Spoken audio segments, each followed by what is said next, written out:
Bonsoir peuple de Dieu, c'est votre ami le docteur Samuel Elouabanto pour l'exhortation de minuit. Nous sommes au troisième jour du thème que nous développons avec vous pendant cette semaine. Le thème c'est le Dieu des promesses.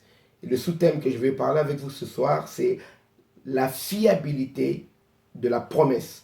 Nous partageons la parole de Dieu dans le livre de Nombres, le chapitre 23. Nous lirons bien sûr le verset 19 pour aujourd'hui. La parole de Dieu déclare: Dieu n'est point un homme pour mentir, ni un fils de l'homme pour se repentir. Ce qu'il a dit, ne le fera-t-il pas? Ce qu'il a déclaré, ne l'exécutera-t-il pas? Vous savez, la promesse ou les promesses dont nous bénéficions de la part du Seigneur sont fiables simplement à cause de la nature et du caractère de la personne qui fait la promesse, à cause de la nature de Dieu. La parole de Dieu déclare: Dieu n'est pas un homme pour mentir, et il n'est pas un semblable de nous, les fils des hommes, pour se repentir. Ce qu'il a dit, ne le fera-t-il pas? Ce qu'il a déclaré, ne l'exécutera-t-il pas? Or, la promesse, je vous rappelle par définition, la promesse c'est quoi?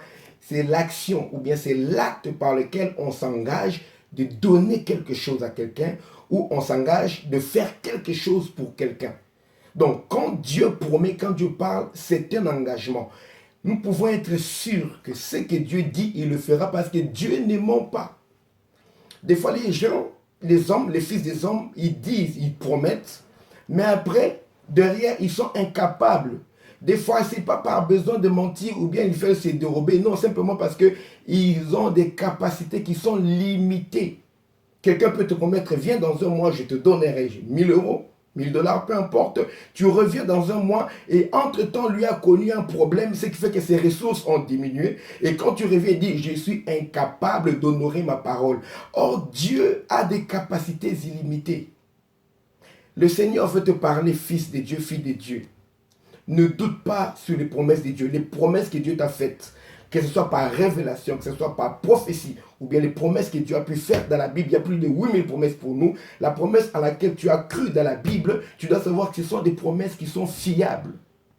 Et ça s'est vérifié au fil de l'histoire, au fil du temps, parce que tout ce que Dieu dit, Josué a dit au peuple d'Israël, avant de partir, avant Samuel a dit: reconnaissez que toutes les bonnes paroles que le Seigneur a prononcées sur vous, aucune n'est tombée à terre. Toutes les bonnes paroles se sont accomplies une à une. Si Josué, en son temps, il a pu vérifier cela et témoigner cela, nous aussi, nous pouvons vérifier que toutes les paroles que Dieu nous déclare, ces paroles vont s'accomplir. Et les promesses de Dieu, c'est ça comme des prophéties, des prédictions sur ce que Dieu va faire, des prédictions par rapport à l'action de Dieu. Et la parole de Dieu déclare: si la prophétie tarde, attends-la, car elle s'accomplira certainement. Parce que les promesses de Dieu sont fiables, parce que Dieu est fiable. Il n'est pas un homme pour mentir, il n'est pas un fils de l'homme pour se repentir, pour changer d'avis, où il se trouve à cause des moyens, ou parce qu'il a menti, ou bien parce que ses capacités sont limitées. Non, Dieu a des capacités illimitées. Tout ce que tu peux désirer dans ta vie, ce n'est rien si insignifiant par rapport aux capacités de Dieu en qui nous avons cru. Ce Dieu s'appelle le Dieu tout-puissant. C'est-à-dire, la traduction, quand on dit El Shaddai, la vraie traduction, c'est le Dieu plus que suffisant. Tout suffisant. Il se suffit à lui-même. En tout. Il a créé à partir de rien. Il appelle les choses qui sont point à l'existence comme si elles étaient. Donc, ce que Dieu t'a promis, quand Dieu dit un mot, la chose arrive. Attends-la. Persévère. Nous avons vu hier le temps dans la promesse. Dieu est en train de te préparer. Il te fait passer dans une école. Il fait travailler les choses en ta faveur pour que tout ce qu'il a déclaré se réalise dans ta vie. Si tu étais découragé, rappelle-toi qui a fait la promesse. C'est une personne fiable, le Dieu éternel. Ça veut dire que ses prophéties aussi, ses promesses pour toi sont fiables.